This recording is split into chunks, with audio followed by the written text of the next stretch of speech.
Hi you guys, and welcome back.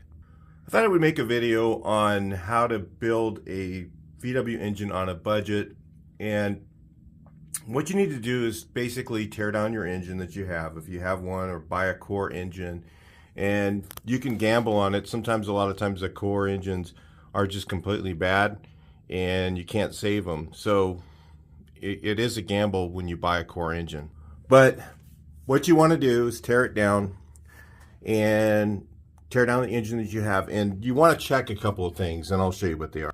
Some of the most common areas for cracks are somewhere between here up or here up. You'll see you won't even notice that it's a crack, but what you can do is, some guys use a propane torch. You got to be careful. Remember, this is magnesium. You don't want to get it too hot, but you can use a propane torch or a heat gun and get it really hot right here in this area, and you'll see what will happen is oil will kind of spew out of the crack. It'll kind of boil its way out of the crack, and you can see it really prominently, and this will save you from having to send the case out to have it inspected. So kind of clean it up a bit, and then heat up the back portion of your case right in here, and you'll see if a crack shows up, it'll just kind of go like this. Generally, if it's cracked like that, there really isn't a permanent fix. I mean, I've seen guys take and J&B weld it up, and usually it doesn't last very long at all. If you really, I wouldn't recommend doing it.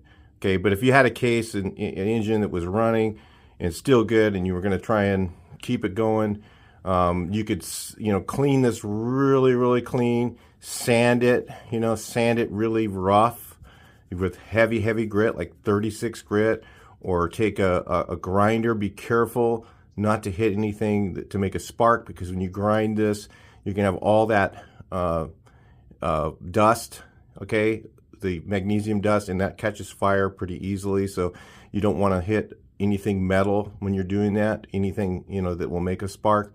So you could grind all this down really rough. Okay, and then you could get, they have epoxy in a caulking tube, and you could literally fill this whole area with, it's like almost like a J&B weld, and that might last you a little while. But eventually what's going to happen is, between the magnesium and whatever product you put on there, it's going to leak between those surfaces, and generally it'll start leaking again. But that's a temporary way to fix it. The other thing you're going to want to know is whether it's a single or dual relief case. This one here is a 40 horse case. I don't have any dual relief cases around, so dual relief would have a relief valve here and also one on this side. So if your case only has a single relief or a 40 horse case, you can actually build a 1600 out of a 40 horse case. But in order to build it out of a 40 horse case, you're going to have the cylinders opened up. Okay, so you're going to need access to a machine shop, and so the first thing I would do is start calling around wherever you live and look for a Volkswagen machine shop, because the two things you're going to need to do if you're using a 40 horse case is you're going to want to open it up for at least 1600. All right, and if it's a regular 1600 case, you're going to want to at least do a line bore. So on a 40 horse case, anything you build, you should be putting a fresh line bore in. And they need to have special machines to do that. You can't just go to any machine shop and they'll do it. So with a 40 horse case, you can build, like I said, build a 1600. It's not going to be quite as good an engine as the others. On a 40 horse case, I would also recommend this one here. It's actually machined, the cam bores are machined. That is pretty expensive to do. So that's one thing you may just decide, you know what, I'll just skip that, and you're not going to get, this is a budget engine build, not a good solid engine build. The 40 horse case is kind of thin between here. So like this one here. So the other thing I'll look at is I'll look at the stud size. Things that I'll do. With a 10 millimeter stud case, I will not open it up for anything bigger than 85.5. Okay, I can use 87s to slip in 87s and put them in there, but I won't open the case up for anything larger than that, because what happens is the line bore becomes, or the bore of the pistons becomes too close to the studs. If you go to like a 1776 or something like that, a 90.5 on a 40 horse case that has 10mm studs, you know, it's going to be really close to those studs, and the case is already kind of weak as it is, so normally I won't do that. But in this case, this was an 8mm stud 40 horse case. So if you have a cheaper case like that, you can, if it's got 8mm studs, which is really rare that you're going to find a single relief case with a with 8mm studs, then I can go up to 90.5. I will not go to 94 because it's just the same thing. It's too thin between the stud, let's get you up close so you can see, between the stud and the bore. All right, it's just too close, and they're rubbing. I just don't like building those engines, especially on a 40 horse, because it's already pretty thin. If you could see here, it's very, very thin around where the bore is when you open them up, a 40 horse case. And you can do a lot with a 40 horse case. You can make it into a 1600. You can make it into an 1800. I believe that you can still, I haven't done it yet, but I believe you can put a 74 stroke crank in there and it should clear. Okay, and so you could do that. I really wouldn't go any bigger than that. I wouldn't go any bigger than an 1800 on a 40 horse case, because like I said, it's just not that strong. It's not going to take a lot of abuse. It'll work fine for a decently long time, but it's just not going to weather the long term. So if you're on an extreme budget and you're doing a 1600 build, you can take your rings out, okay? And you can, what I do is I break one of the rings in half, and then behind where the rings are, you have to take your ring. I take the old ring and I will actually use the ring as a ring groove cleaner. I actually have a ring groove cleaner. You put it on there and you're rolling it around and around. It cleans out the ring grooves. Because what you'll find is when you pull the rings out, behind the rings, there's carbon. So you have to clean that old carbon out of there, and in order to reuse your pistons. So you could reuse, if you had good, Molle pistons in your engine, and you said, hey, you know what, I'm just going to reuse them. They'll save me some money. You'll find out that the piston and cylinder prices have gone up quite a bit, so you might want to do that sometimes to save some money. That's another option if you're going to build a 1600. The other thing you can do to save quite a bit of money is get your cam reground. Okay, so at Brothers VW Machine Shop, you can buy one of these. Okay, this is what they call a 110 or what is this one? 100 W100 cam, and it's not exactly the same grind as a W100. I think it's about the same as a C20 from Scat, which is a decent grind. And you put that in your engine and you're going to get a lot more performance just from that camshaft. And literally they cost almost nothing to do. So that would save you some money, because if your cam gear already is the one that you're using, okay, or a lot of times they'll give you another one. You can look at it and see if on the back side and see if it's what number it is. There's a plus, minus, up to 7, I think. Generally, most of their 1s and 2s. Okay, your cams are, you'll find. So if you look at the back side of the cam, you see a +1 or +2 or 0, and that'll tell you what cam gear is on yours. And if you can try to find the same cam gear on the reground that you get, then you're probably not going to have to mess with, you could probably put it in there. You'll notice a little bit of play in it, and it's fine for your engine build. So you don't have to get a cam gear and a new cam gear and a new cam if you want to go performance. That'll save you a lot of money.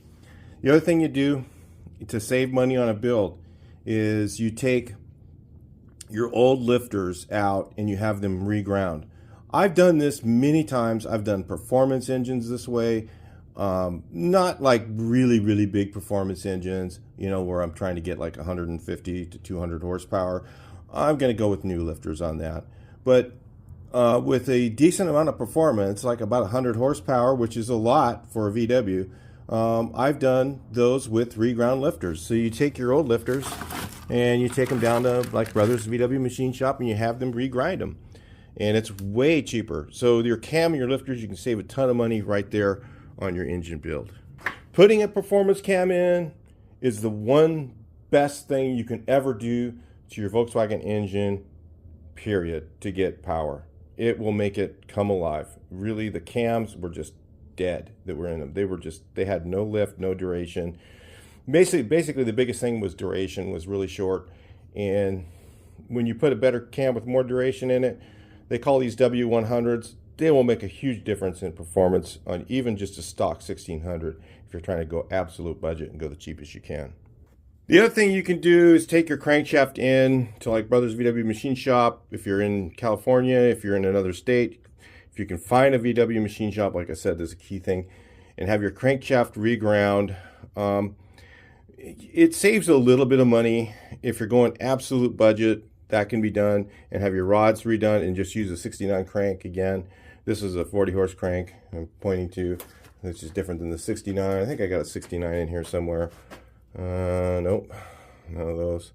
They're just a little more square on the edges, so usually, and the rod bolts are going to be different. So on those, here we go. This is 1600 crank here. So it's a little more square. These are a little more roundy top. This is a little more square. That's a 1600 crank. So you can take that in, have it reground, and possibly you can go up to like 30-30. Honestly, we never went more than, I would never go more than 10-10 on a crank. But if you're going absolute budget, you can do that. Again, pay the money for the camshaft. It'll help you out on performance. Even if you're just going 1600, it'll make a huge difference in power. And you can run the stock carburetor with the W100 grind they have at Brothers. And it'll actually idle. You probably won't even nearly notice that much difference in the way it runs, but it'll be so much more powerful when you step on the gas and go. The other thing you can do is increase the compression a little bit. That helps too at the same time when you do the cam. So those are your budget things there. Now, if you want to spend a little bit more money, which I would highly recommend spending a little bit more money than your absolute budget, I would get at CB Performance. They have a 74 grind crank. Okay, but in order to put that 74 grind crank in, you're going to need the clearance rods. So they sell those too, and they have a really good price on them. It's just a few dollars more than getting your crankshaft reground. And if you need a new crankshaft, it's probably about the same amount of money as going with the other. And like I said, you could go with leaving the old rods and just put new bearings in them. If you want to save money there, you can do that. But again, if you're going to do that, I would go with new rods, a new crank, and then you just end up with a much better engine. And you end up with a 74 stroke, which would help you have some more power and better reliability because you have those counterweights on your crankshaft, and the counterweights will help that engine last longer. Now, the other thing that you're going to need to do really is if you get the counterweighted crank, you're going to need an 8-dowel flywheel, which you can see here. This one here is 8-doweled. All right, that one right there is 8-doweled. All right, so you need an 8-dowel flywheel. And in order to have your other flywheel drilled, honestly, it's almost about the same price to just get a lightened flywheel that's already, this one's not lightened. If you see that one's big, I don't think it is. Yeah, that's not.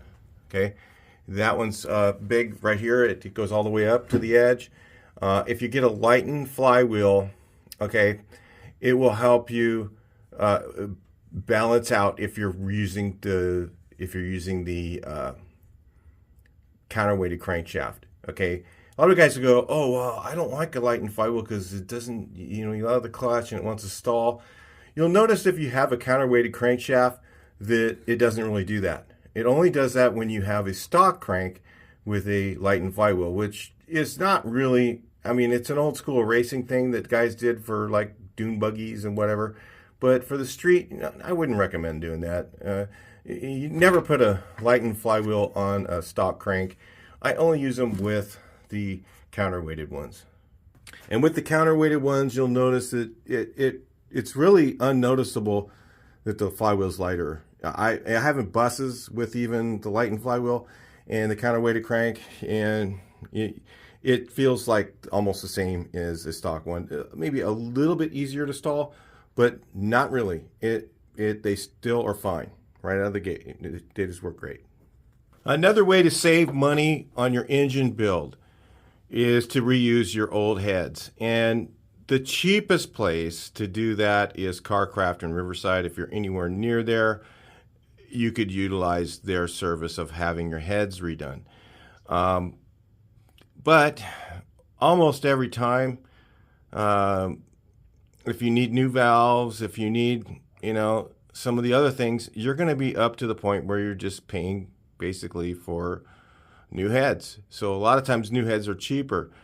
Or if you have a guy that you know that's got valve grinding equipment in his garage and he can do the seats for you and you can put the new guides in yourself. It's not hard to do. And you can have him grind the valves for you at home. That would save you a lot of money. And the thing to look for with that is if you've got a set of heads, okay, you want to make sure, see this right here? This is a crack. This head is no good, all right? See that little crack between the spark plug and the valve? That's no good. That head is junk. So if your head has a crack between the spark plug and the valve, head's no good. You can pull the valves out, use them on something else if you want to, but pretty much that head's toast. All right? So then you're going to probably just want to get a pair of new heads.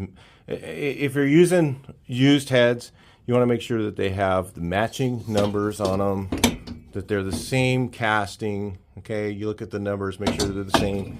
And because there was several combustion chamber changes on these, and you want to make sure that they have the same combustion chamber so that your engine will run decent. So, that's another thing to save some money on if you use your old heads. Now, if you're doing an engine build, the best place to get parts, honestly, and I don't get any sponsorship from them other than they've been there for more than 40 years, is Crankshaft in Riverside. No matter where you are, and you need parts, you want an engine kit, you can, or if you're going to go with just a full engine kit, you really can't beat their full engine kit build kit. It's just the cheapest thing to do if you want a decent engine. But again, building a decent engine takes a good case, and if your case is junk, then you're going to have a junk engine. So it's a good idea to take a look at that and first and see if you can salvage that case. If you can't salvage a case, it's going to be expensive. There's just no way around it. And these are very expensive engines to build now, and unfortunately it's just the way it's gone. But anyway, I hope that helps you guys if you're looking for a budget way to build your engine. If those are the things to kind of look at and see what you can save. And the method that I use, people go, well, what size engine should I build? It's all depends on what parts I have. If I have 10mm stud case, I'm not going to build bigger than an 1800, okay? If I have a 8mm stud case, I can build as big an engine as I feel like building. Like on a mag case, I don't like to go bigger than a 1968, maybe to a 76. Because what I'm going to do is I'm going to shuffle pin the center main, then I can go even bigger, okay? But most of the time, by the time I pay for all those things, to shuffle pin the center main, open it up, and do all the other stuff, I'm just into aluminum case. So I'll just buy a brand new aluminum case, okay?